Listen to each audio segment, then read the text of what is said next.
Hello বন্ধুরা, কেমন আছো সবাই? আজ তোমাদের সাথে মা ছেলের ভয়ঙ্কর ডেটিং নিয়ে একটি ইন্টারেস্টিং গল্প শেয়ার করব। ঢাকার মোহাম্মদপুরে ছোট একটি ফ্ল্যাটে থাকে রোকসানা বেগম, বয়স 42 বছর ও তার ছেলে সাব্বির, বয়স 21 বছর। সাব্বির একটি প্রাইভেট বিশ্ববিদ্যালয়ে পড়ে আর রোকসানা গৃহিণী। স্বামী হারিয়েছে অনেক বছর আগে। রোকসানা সারাদিন একা থাকেন। সাব্বির ক্লাস, বন্ধুদের আড্ডা আর মোবাইলেই ব্যস্ত। রোকসানার দিন কাটে ফেসবুক, ইউটিউব আর রান্নাঘরের মধ্যে। একদিন এক বান্ধবীর মাধ্যমে জানলেন একটা নতুন ডেটিং অ্যাপ এসেছে। এটা বয়সভেদে নতুন মানুষের সঙ্গে পরিচয়ের সুযোগ দেয়। নিঃসঙ্গ রোকসানা কৌতূহল বসে অ্যাপটি ইনস্টল করেন, নাম দেন খরায়া 42। অন্যদিকে সাব্বিরও বন্ধুর প্ররোচনায় একই অ্যাপ নামিয়ে নেয়, নাম দেয় খিডরবয়েক্স। রোকসানা আর সাব্বির দুজনেই আলাদা করে সেই অ্যাপে একে অপরের প্রোফাইল দেখে আকৃষ্ট হয়। দুজনেই নিজেদের বয়স, পরিচয় গোপন করে রাখে। রোকসানা বলে সে একজন অবিবাহিত ব্যাংকার, বয়স 32। সাব্বির নিজেকে পরিচয় দেয় 25 বছরের ফটোগ্রাফার হিসেবে। চ্যাট শুরু হয়।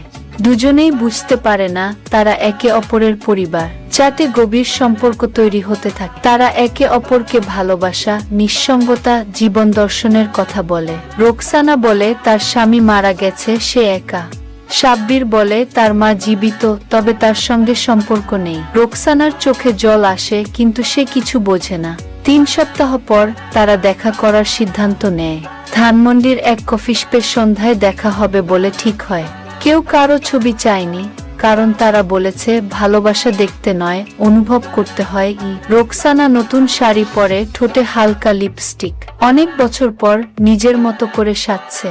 সাব্বিরও নতুন শার্ট পরে, নিজের সবচেয়ে ভালো পারফিউমটা লাগায়। দুজনেই যথাসময়ে কফিশপে পৌঁছায়। টেবিলে বসে অপেক্ষা করে। হঠাৎ রোকসানার চোখে পড়ে দরজা দিয়ে ঢুকছে তার ছেলে সাব্বির। অন্যদিকে সাব্বির দেখছে সামনের টেবিলে যে মহিলা বসে আছেন সেই তার মা রোকসানা। দুজনের শরীর কাঁপে, ঘামতে থাকে। মুহূর্তেই তারা বুঝে যায় তারা একে অপরের সঙ্গে ডেটিং করছিল। কেউ কিছু বলে না, দুজনের চোখে জল। সাব্বির উঠে চলে যায়। রোকসানা বসে থাকেন এক কাপ কফিতে, চোখের জল মেশাতে মেশাতে। রাতে বাড়ি ফিরে দুজনেই মুখোমুখি হয় না।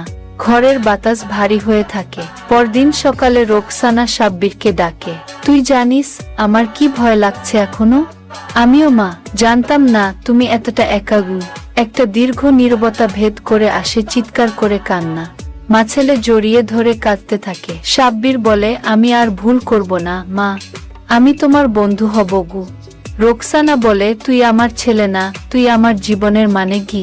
সাব্বির ডেটিং অ্যাপ থেকে সরে আসে, তার বন্ধুদেরও সচেতন করে। রোকসানাও সোশ্যাল মিডিয়ার বদলে নিজের জন্য একটা নতুন জগৎ খুঁজে নেয়।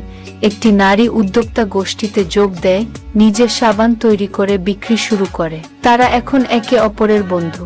জীবনের ভুল থেকে শিক্ষা নেয় আর একসঙ্গে নতুন করে শুরু করে। এই গল্প শুধু এক মা আর ছেলের নয়, এটি আমাদের অনেকের জীবনের এক প্রতিচ্ছবি, যেখানে নিঃসঙ্গতা, প্রযুক্তি আর ভুল বোঝাবুঝি মিলিয়ে ভয়ঙ্কর পরিস্থিতি তৈরি হতে পারে। কিন্তু পরিবারই সেই জায়গা যেখানে সবচেয়ে বড় ভুলগুলো ক্ষমা হয় ভালোবাসায়।